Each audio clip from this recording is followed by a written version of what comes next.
तूही स्वतःसाठी जग आता. हा माझा तो माझा म्हणत अभ्यास करायला लागलो दुनियादारीचा, तेव्हा समजायला लागलं इथे तर फक्त बाजार मांडलाय स्वार्थाचा.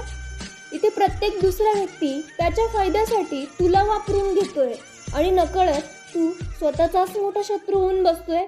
आता तरी सुधर रे वेड्या माणसा. लोकांसाठी स्वतःला खरचशील किती किती आणि कसा कसा. तू चांगलं वाग ते चांगलं बोलतील, तू वाईट वाग ते वाईट बोलतील. शेवटी जनता असती, स्वार्थापोटी वाणीही बदलतील. कधीतरी तूही स्वतःसाठी जगून बघ, नाहीतर लोक काय म्हणतील एवढ्यातच अडकायचं तुझं जग. हे करू नको ते करू नको, पुरे झालं आता. स्वार्थी जगापासून लांब येऊन तूही मोकळा श्वास घे आता. थोडं थांबून तूही स्वतःसाठी जग आता. तूही स्वतःसाठी जग आता.